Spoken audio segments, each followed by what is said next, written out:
देश के एकमात्र नारीवादी ग्रामीण न्यूज चैनल का समर्थन करने के लिए हमें YouTube पे लाइक और सब्सक्राइब करें। वेबसाइट पे सदस्य बने। खबर लहरिया, आपकी खबर, आपकी भाषा।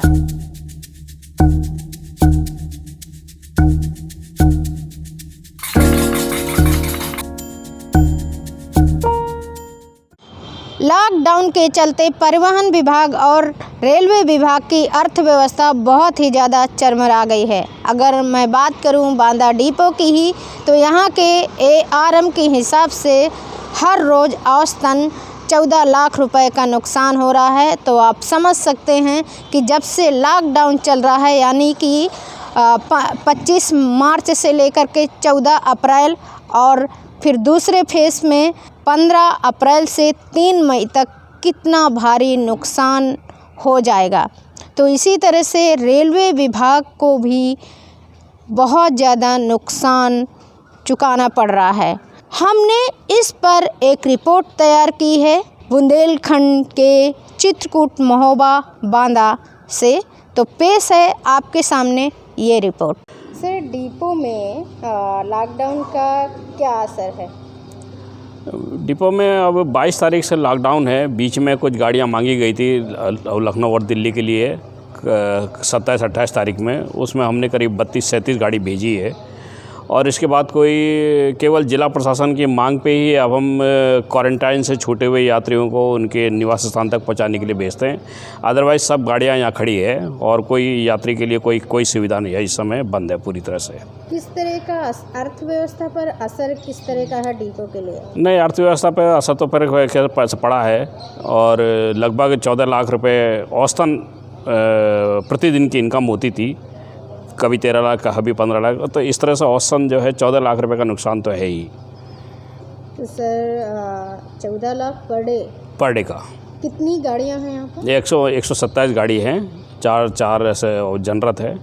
और 10-20% गाड़ी को हमने हमेशा सैनिटाइज करके ड्राइवर कंडक्टर को बुला के हमेशा हम रेडी रखते हैं कि जिला प्रशासन की मांग पर उनको भेजा जा सके। ये जो गाड़ियाँ आपने बताई इतनी संख्या में कहाँ के लिए है? ये अभी बांदा जनपद में क्वारंटाइन से छूटे हुए यात्रियों को उनके निवास स्थान तक पहुंचाने के लिए 18 गाड़ियां दे चुके हैं अभी तक हम इस वाले महीने में। और चित्रकूट में 20 गाड़ी दे चुके हैं और कैदियों के लिए हम 5 गाड़ी दे चुके हैं, जो जेल से छूटे कैदियों को उनको छुड़वाने के लिए। डिपो से बसें कहाँ के लिए जा रही हैं? नहीं, अभी तो केवल वो चित्रकूट जनपद में और बांदा जनपद के लिए बस की डिमांड होती है, वहाँ हम भेज देते हैं। इसके अलावा और कहीं गाड़ी नहीं चल रही है। सर, लॉकडाउन की बात नहीं, ऐसे जो गाड़ियों की संख्या है बसों की, वो कहाँ जाती हैं? ये इलाहाबाद से लेके इलाहाबाद जाती है, दिल्ली जाती है और गोरखपुर है, कानपुर है, लखनऊ है, मानीपुर है, चित्रकूट है। ये सब हमारे एरिया हैं जो मतलब जिस पे हम चारों तरफ जो है, ऐसा महोबा भी है। तो सारे ज़िले हम कवर करते हैं लगभग सभी।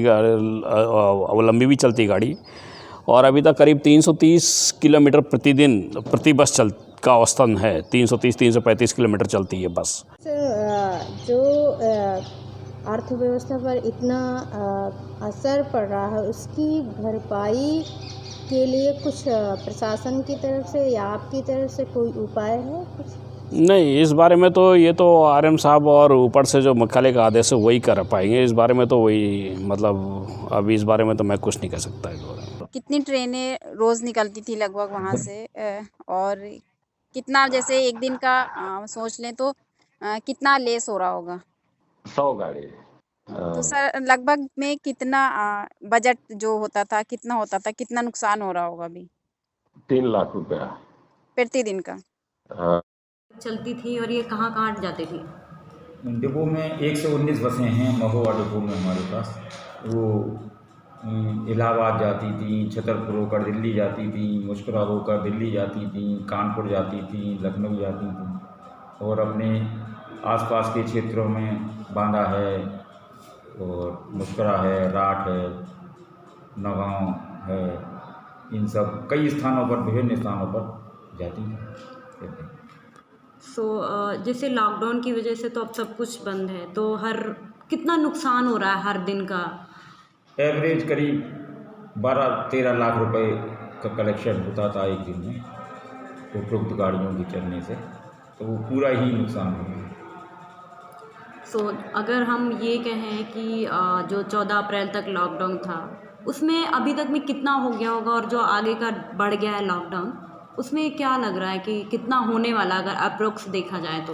अप्रोक्स तो ये है कि आप भी जानती हैं कि अप्रैल के महीने में शादियों का सीज़न होता है, तो उसमें भीड़ भाड़ और अधिक होती है, तो कलेक्शन हमारा और भी बढ़ सकता था। लेकिन अगर पुराना वाला ही औसत लेके चलें तो 12-13 लाख रुपए रोज़ के हिसाब से उधर का हो गया करीब 22 तारीख से 10 दिन का उधर हो गया, 10 दिन, और इधर पूरा हो जाएगा 43 दिन का हो जाएगा, तो 43 दिन में करीब 5 करोड़ रुपए। भरपाई करने में कितना टाइम लग सकता है? 3 मई तक इसको रोका गया है। अब आगे जैसा स्थिति उस समय वर्तमान में देश की होगी, उसी के अनुसार तो क्या नाम डिसीजन लिया जाएगा, क्या पॉलिसी रहेगी उसके बाद, क्या कंट्रोल हुआ, कितना कंट्रोल हुआ, उसके अनुसार ही। अगर हम अर्थव्यवस्था की बात करें तो कितना टाइम लग जाएगा हमें इसको बराबर लेवल पर लाने में, क्योंकि नुकसान तो बहुत ज़्यादा, जैसे आप बोल रहे हैं कि कई करोड़ों का, तो नुकसान तो अर्थव्यवस्था का है ही, लेकिन जीवन रक्षा का नुकसान बचाने के लिए ही ये किया जा रहा है। जब जीवन ही नहीं रहेगा तो उस पैसे का क्या होगा, उस अर्थव्यवस्था का क्या होगा जिसमें हमारे जनता ही न होगी। खबर लहरिया, आपकी खबर आपकी भाषा।